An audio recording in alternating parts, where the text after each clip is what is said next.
pantay sa kanilang pagkatao. Dakila ang tao, taong may magandang asal, may isang salita na bawat sinasabi ay pinanumpa at may hiya, di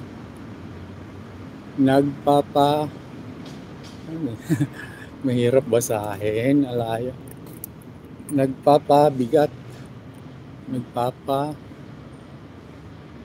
nagpapaapi at huwag sayangin ang panahon ng panahon. Ang yaman nawawala, maaaring magbalik, ngunit panahon magdaay, di na maibabalik.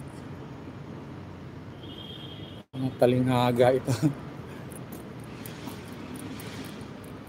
Magtanggol ang ipagtanggol ang naaapi, supilin ang naaapi. Ang taong matalino, maingat sa bawat sasabihin, ay marunong maglihim ng dapat ipaglihim. Sa isang anak, lalaki ang haligi at gabay, babae ang katuwang at kadamay sa pag-akay. Kung ang mahirap basahin pag umaakay ay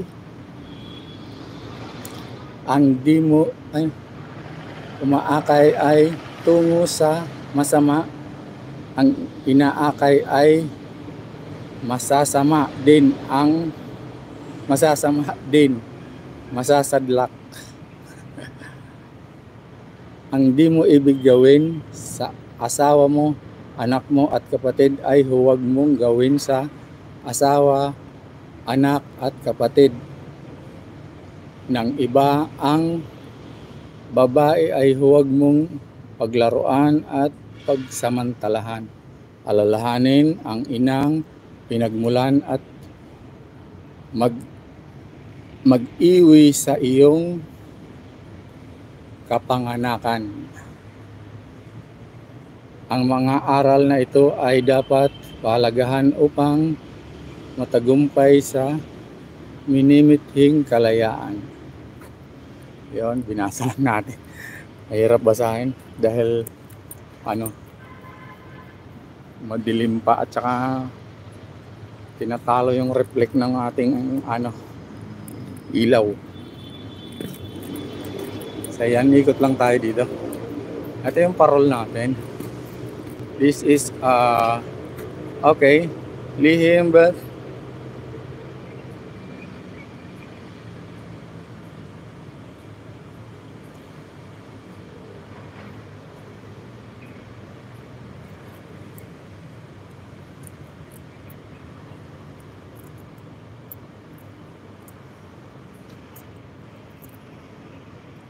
nasa nice place. Thank you.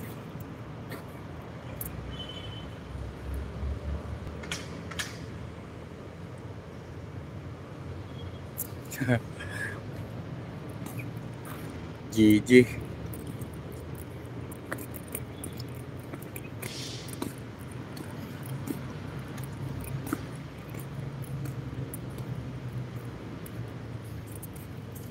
Yan, ikot ko kayo dito.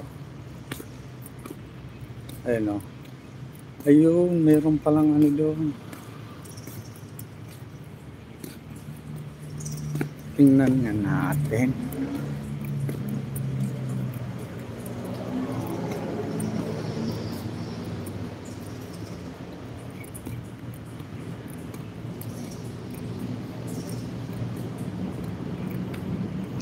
Ganda rin ang mga pailaw nila dito.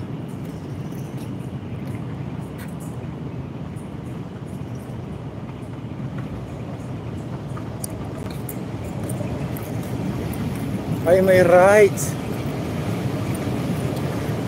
Ay, LRT.